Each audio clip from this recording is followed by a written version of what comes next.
মধ্যপ্রাচ্যের ভূ রাজনীতিতে আবার নাটকীয় মোড়। কোনো আপোষ নয়, বিন্দুমাত্র পিছু হটা নয়, বরং শত্রুর যে কোনো আগ্রাসনের মুখে এক চুলও মাটি না ছাড়ার বজ্র কঠিন ঘোষণা দিল ইরান। ঐতিহাসিক খোররামশাহ শহরের মুক্ত দিবসের বার্ষিকীকে কেন্দ্র করে তেহরানের গর্জন এবার কাঁপিয়ে দিয়েছে বৈশ্বিক রাজনীতির অলিন্দ। মার্কিন ইসরায়েলি জোটকে চরম হুঁশিয়ারি দিয়ে ইসলামী প্রজাতন্ত্রটির প্রেসিডেন্ট এবং আইআরজিসির প্রধান সাফ জানিয়ে দিলেন, যে কোনো ভুল পদক্ষেপের জবাব হবে জাহান্নামী ও বিধ্বংসী। ইতিহাসের পাতা থেকে উঠে আসা এক চরম আত্মবিশ্বাসের প্রতিধ্বনি যেন আজ নতুন করে প্রতিধ্বনিত হল তেহরানের আকাশে। প্রেসিডেন্ট মাসুদ পেজেশকিয়ান নাটকীয় বার্তায় গোটা বিশ্বকে মনে করিয়ে দিয়েছেন, আজকের সমগ্র ইরানি আসলে এক একটি খোররামশাহ। পারস্য উপসাগর থেকে শুরু করে কৌশলগতভাবে অত্যন্ত গুরুত্বপূর্ণ হুরমুজ প্রণালী সবখানেই আজ বিরাজ করছে খোররামশাহর সেই অপরাজেয় চেতনা। বীরত্ব আর প্রতিরোধের যে রক্তিম সংস্কৃতি এই মাটির গভীরে প্রথিত, তা আজ আরও একবার বিশ্বমঞ্চে বুক চিতিয়ে দাঁড়িয়েছে। শত্রুপক্ষকে কার্যত কোণঠাসা করে এবার রণহুঙ্কার ছেড়েছেন খোদ ইরানের গার্ড কোরের প্রধান আহমেদ ওয়াহিদি। তার কণ্ঠে ঝরে পড়েছে চরম আক্রমণাত্মক সুর, যেখানে তিনি মার্কিন ইসরায়েলি জোটের তথাকথিত সন্ত্রাসী আগ্রাসনকে ধুলোয় মিশিয়ে দেওয়ার দাবি করেছেন।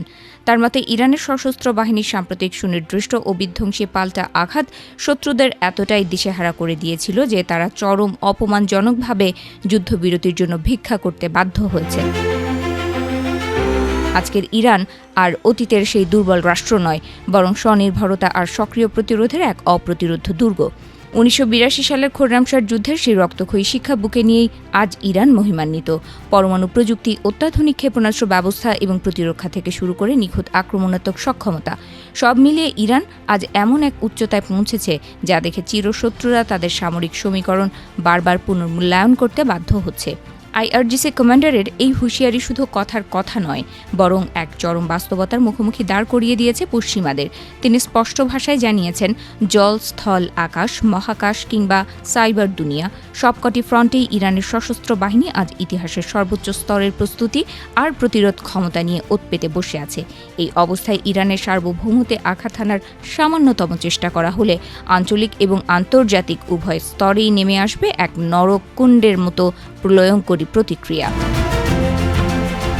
তবে এই নাটকীয় বিবৃতির সবচেয়ে বিস্ফোরক অংশটি ছিল জেরুজালেম বা আল কুদসের মুক্তি এবং ইসরায়েলের অস্তিত্ব নিয়ে।